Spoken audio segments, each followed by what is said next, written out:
Good morning, folks. Just wanted to touch base with you. Pretty cool this morning here. We're looking at about 44 degrees, and our friends up in the mountains, it's in the 30s. Tell you what, it's cold for them to be facing what they've went through and what they're facing with lack of winter clothing and stuff. And that's why on November the 2nd we'll be making another run. And you probably want to know why so late. Well, it takes quite a bit of time to be able to find new and gently used clothing and stuff that we can take. I can give you this report. They do have a huge amount of food and water currently stockpiled in Flat Rock and Forest City for the southern mountains on the west side of Asheville. The donations that are coming through via the churches of Randolph, Alamance, Orange, Montgomery, Moore County, and Davidson County, and some down east of eastern part of North Carolina. This project that we're working on through the Midway Wesleyan Church is helping to feed those on the western side of Asheville and also on the southern side. Just so you know where this is going. But the huge stockpile of food is enormous right now. However, when you're feeding as many people as is being fed and distributed out of Flat Rock, the numbers are enormous. But let me give you a little rundown this morning of what we're doing.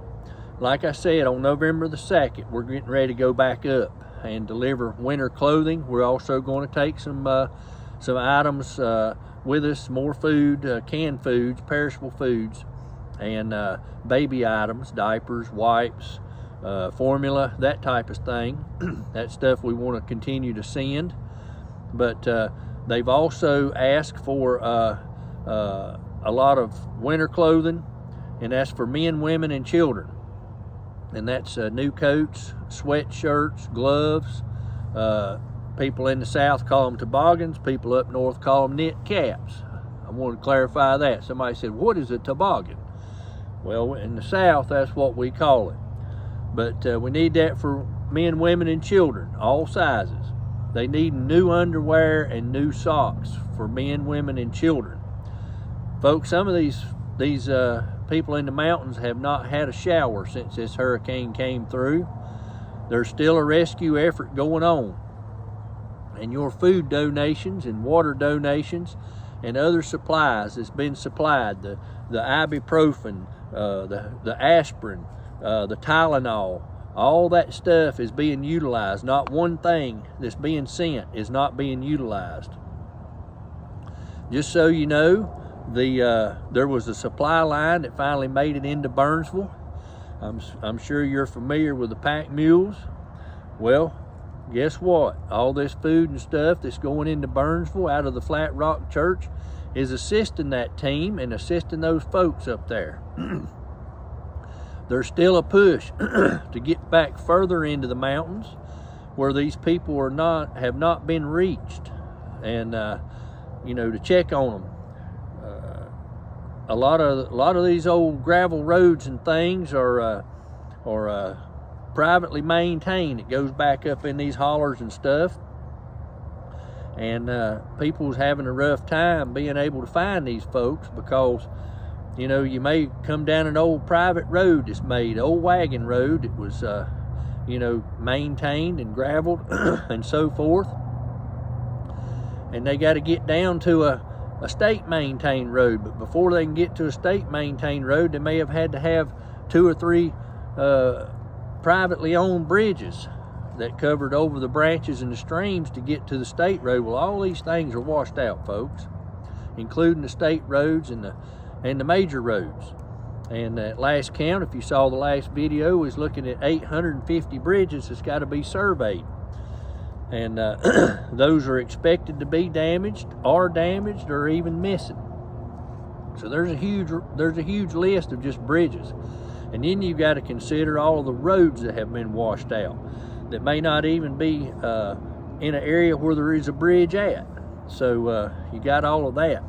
And then with the mudslides taking out and compromising the railroad and things, and it's just enormous damage, folks.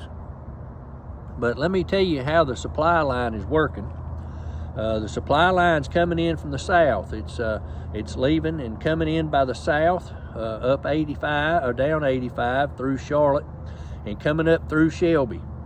And that road is clear and passable with 18-wheelers. And some of these big loads have been 18-wheeler loads heading into Flat Rock.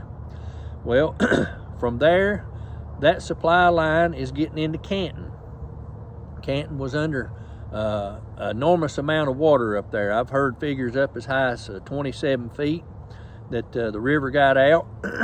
So a lot of that area was under that amount of water. Needless to say, if it was underwater, any significant amount, electrical outlets, is anywhere from 18 to 20 inches off the floor. So anything from that height up got severely damaged, and the electrical system in these buildings, houses, businesses, and so forth are basically ruined. A lot of the substations that was in the middle of town supporting some of these big factories and things are gone. Wastewater treatment plants gone, and so forth. But the supply line's reaching from Flat Rock up into Canton, and there from Canton it's being dispersed. It's also getting into Burnsville, getting into Chimney Rock, Lake Lure, and many other places. They're feeding the nursing home. They're just was able to get school started, and let me tell you how they got school started. School has no drinking water. Through the donations that we've been able to help get into Flat Rock, they were able to get 8 pallets of water over to the school, and the school is going to reopen on Monday with this 8 pallets of water. So you're looking at 16,000 pounds of water that was distributed from the church to the school to enable these students that are able to attend to go back to school. So that's a good thing. Now they're also feeding the county shelter. They've got a shelter set up somewhere right not too far from the Bethel Wesleyan Church there in Flat Rock. They're being able to provide food and stuff, blankets, pillows, and things like that to these folks that are coming into the shelters that's going to have to stay there until they can figure out something, because those folks that are coming to the shelter had significant damage or total loss. Also into Canton, there's been a big push from the Canton Wesleyan Church to reach out down into the areas that was completely flooded. And yesterday I heard there was several mobile homes totally lost that washed away. So they're trying to help those families. And speaking of that, I had a fellow to call me yesterday, and he said, is there any way that we could get a list of those families that had a total loss, the parents and the children, that they've lost everything they got, cars, everything. They just ain't got a thing. And I said, well, we can probably compile one. It may take a little bit, but their interest is to take and sponsor a family for a year. And that they thought they might have several other churches that they're in the community, an area with, that they share revivals and singings with, that they may participate as well. Could be as many as 9 churches taking on a family apiece to provide support financially and other means to be able to help at least that number of families. Now, if we could get other churches and civic organizations to possibly sponsor a family like that, it would help these people tremendously. but I just wanted you to know that through the support of everybody that's been involved in this, and these videos have been going out all over the place. Money's coming in, folks, and it's been able to help provide. And through that, with the Flat Rock Church being the hub up in the area up there right in the mountains of Henderson County, and being able to push stuff further north and back east and also west, they've also needed another facility to house goods to be able to do so. So there's a facility, another Wesleyan church down in Forest City, the Missionary Wesleyan, and also the Trinity Wesleyan. They are stockpiling the stuff and being able to sort it and stuff now. They're able to get tractor trailers in there. So we've had a lot of companies to contact us and want to send in goods. So we've had to make sure that we could get a tractor trailer in. We've had to look and make sure the power lines were high enough to get that truck could get in and turn around without hitting secondary power lines, the primary lines, communication lines, and anything like that in Forest City. And also to have a way to unload this. And most of these companies are carrying their own forklifts. Ain't that something? Or they've got a lift gate on the back of the truck on the 18-wheeler that they're able to maneuver the water to and get it down onto the ground. And then from there, they're taking in pallet jacks or bringing their own forklift and getting it into the fellowship halls of these two churches, which they're getting in, they're stacking it, they're providing it, sorting it, and then that stuff is moving into Chimney Rock and Lake Lure from that area, as well as into Flat Rock, so that the Bethel Church is not overwhelmed. They've got water in the basement and food in the basement of the church. The Family Life Center is full currently with food and water, but it's going out quickly as this network continues to grow with the needs that are being found and discovered. And it's just a well-oiled machine now, the way Brother Tim's got this thing set up there. And he's able to provide for the county. He's able to provide to the National Guard that are there working diligently. And they're tickled to death that North Carolina National Guard showed up as quick as they did. And but the rest of them, they're not there, folks. You see a big show on TV, and where they are is in like Asheville and Boone. And where they're at,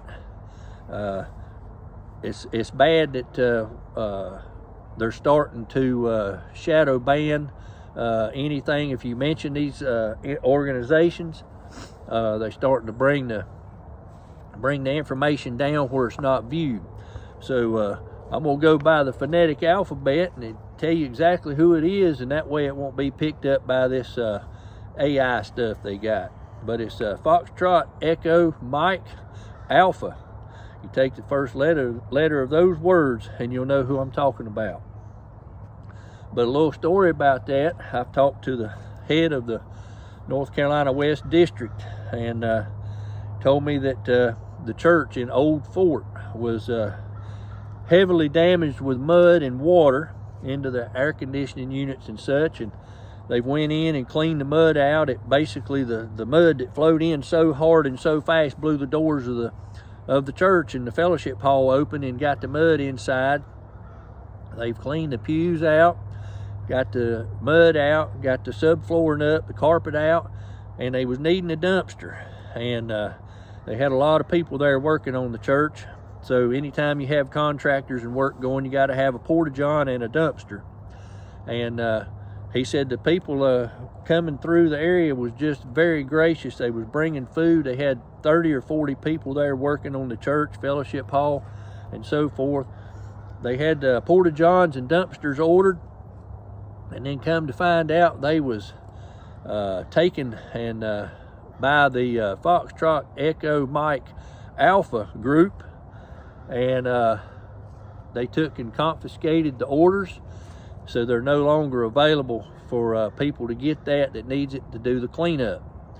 And then come to find out, they came into the fire department where all this food was coming to for these people that were working and for the people of the community, and confiscated that. So that tells you what's going on right there with this group. This broke, according to the government over the Potomac there. They have no money, but they having no trouble of taking what people were bringing. So it's very important, folks, very, very important. If you're sending stuff, get it to a church.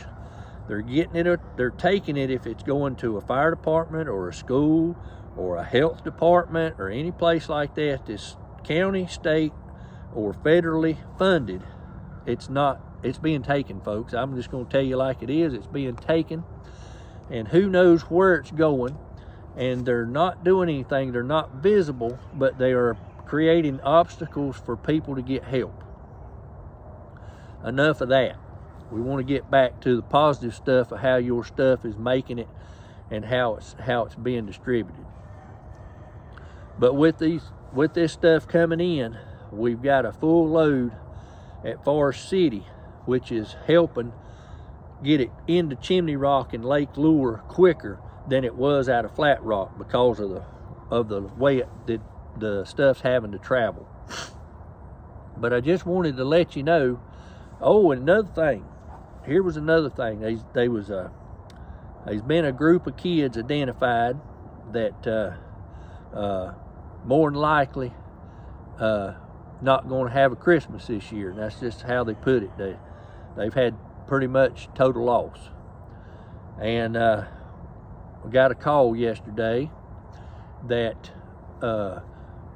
Project Santa, I'm not going to tell you the county, but they got wind of it, got a call, and they're going to take on up to 40 children. And they're going to get them whatever they want for Christmas within reason. You know, the funds are not unlimited. This is a group of people that do this. And he said we need their names and their addresses. Addresses of where they used to live and maybe where they're at now, and the sizes, and whether they're a boy or a girl, and what they want for Christmas.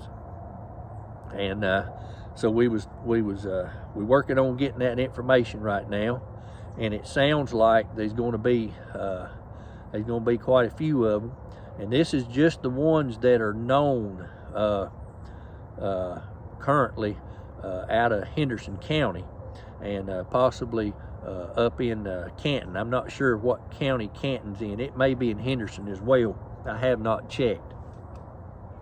But this, we checked with a couple of different organizations, and tried to also check with maybe getting an elementary school to help take this project on and so forth. But this group stepped up, and they're going to make sure that these kids have Christmas. So that's been an incredible thing right there. You know, the pressure on these people. You know, they've lost their house, they've lost their job, they've lost their business, they've lost their car. But guess what ain't stopped? Those payments to the bank. So, you know, what I'm afraid is going to happen is there's going to be a big land grab come in, just like it was in Lahaina, just like it was in East Palestine, Ohio. You know, we've had 2 hurricanes hitting the Florida.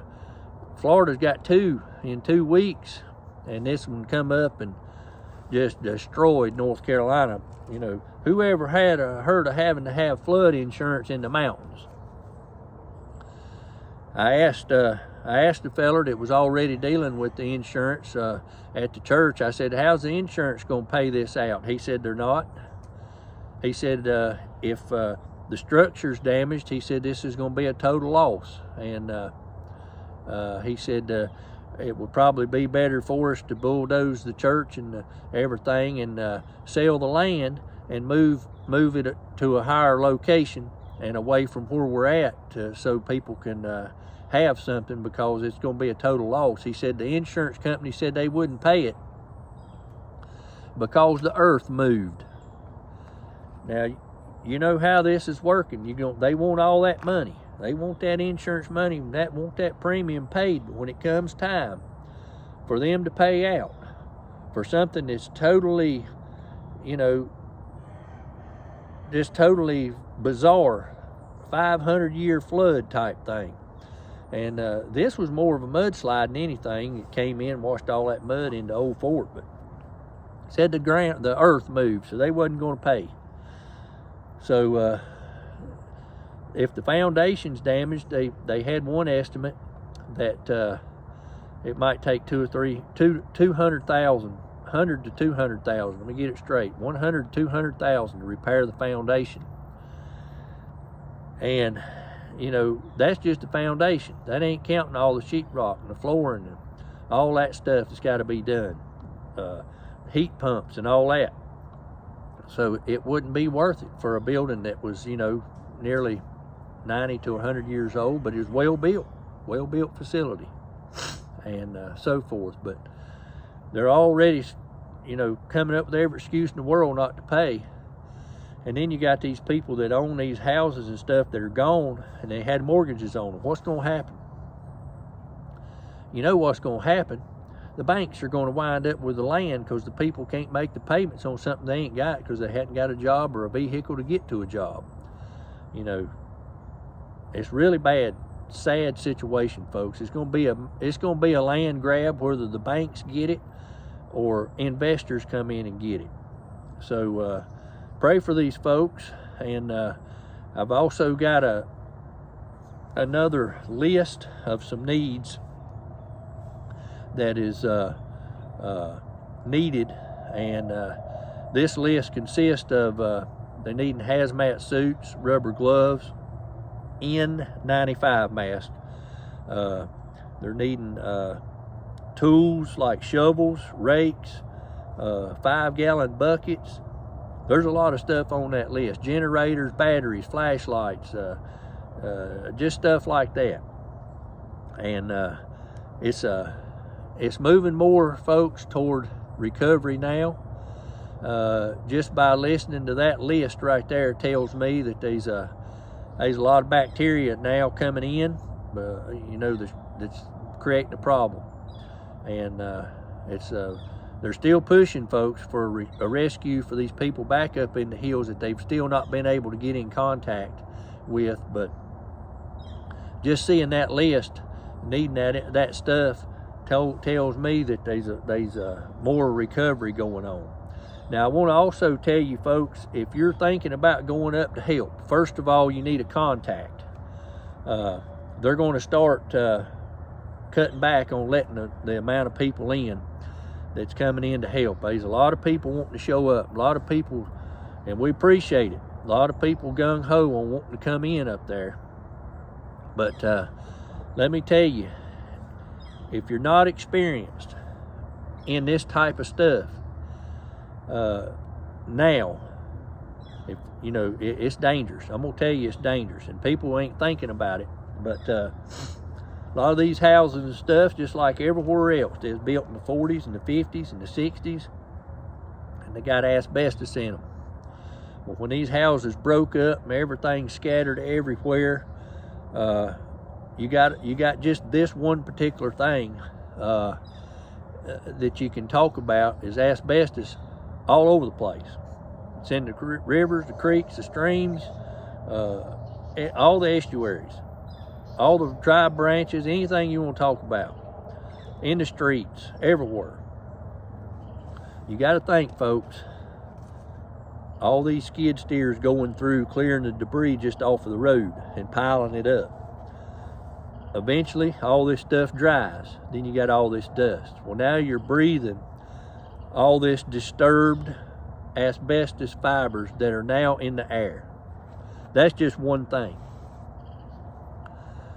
You had a lot of farms up there, so you've got a lot of pesticides and herbicides that was washed away. All this stuff, folks, is in the ground and in the rivers and in the creeks. And this is going to be kind of like 9/11 was up in New York City.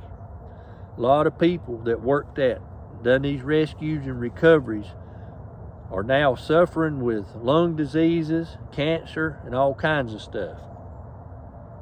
And this is a much, much bigger area than what they had in New York. Now, I ain't comparing and downplaying what happened in New York, but it was more concentrated, which there was a lot more population around that too. So what I'm trying to tell you is there's hazardous stuff up there now. Not only with the decaying animals and stuff that are laying everywhere, tangled up in the barbed wire and the debris, hanging in the trees and so forth. It's got to be gotten down, got to be taken care of. But you also have the human side of that. Don't want to get too graphic and stuff, but folks, it's bad. It's really bad. There's been a tremendous loss of life. And what you're going to hear on TV is they downplaying it, folks. The feds should be ashamed of themselves on the response. I'm going to tell you, people in the mountains, folks, are fighting mad. I'm telling you, these people are upset, and I don't blame them one bit. They are absolutely fighting mad that the only people that have their back is the surrounding areas. And thanks to people donating like y'all and these churches forming and feeding these people and clothe them and trying to get them shelter and help when their own government has failed them. They've only showed up there because they've been shamed into it. I'm gonna just tell it like it is, folks. They can't do nothing to me. But I think people need to know what the true scope is. Their own government's turned their back on them. They don't have no trouble sending money to Ukraine and all these other countries. They show up just as soon as there's a catastrophe, a volcano explodes somewhere, and the United States is ready to hand out millions of dollars. And this area here in the North Carolina mountains and the eastern Tennessee mountains ain't 5 hours from Washington, D.C. And what have they got? An offer for $750. But you got to fill it out on your phone or online to get it. And they're too dumb above the Potomac to know, to even understand, because they don't care that there's no internet or phone to be able to do this with. It's a slap in the face, folks. And that whole deal up there needs to be cleaned completely out. It ain't nothing but a playground for the people to get rich off the taxpayers. I've said enough. This is about the people up there, but I'm getting fired up myself about what's going on and how these people are being taken advantage of and not helped by our own government. Folks, if you need anything and you wish to donate to help these folks, this is going to be a long haul effort. It's going to be a marathon. And I'm going to supply the QR code for the Midway Wesleyan Church. They're a Western North Carolina hurricane donation site. We've run this caravan up there to help, and we're helping companies that logistically need locations to go to get these goods to the people, and they're getting them there. And that's what this video was about, to tell you where it's going and everything. And then I got sidetracked because I got mad. I apologize, but that's just how it is. And I just wanted to tell you we appreciate all that everybody's doing and all the support. And we're hoping in the near future to have some information on how some work teams can get in there. And if we have any more information on some families that we can get some good information on, that maybe a church or a business or something would like to help support for a certain length of time. to help these folks get back on their feet. It's going to be a bad situation when all the dust settles, so to speak, and they find out once they're able to maybe get back to where they had belongings or stuff. It's laying everywhere, folks, and that's one reason they won't let people in. They stuff laying everywhere that people's worked all their lives for, laying there on the ground, and they don't want anybody in there that they can't trust or vet. And that comes straight from the sheriff of Rutherford County and Spartanburg County and places like that.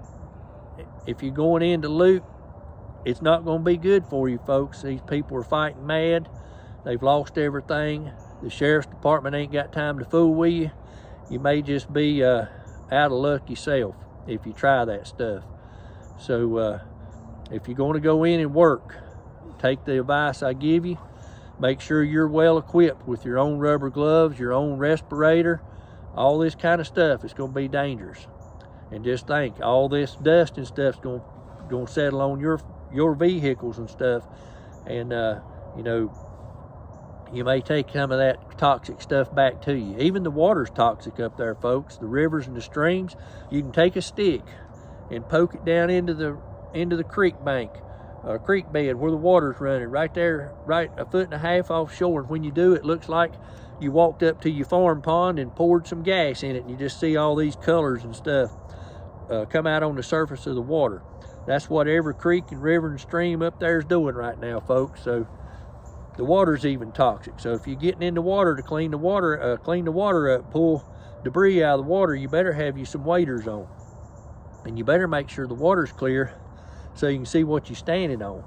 And you're probably not going to be on rock. You're probably going to be on mud and silt, and then you're going to be stuck.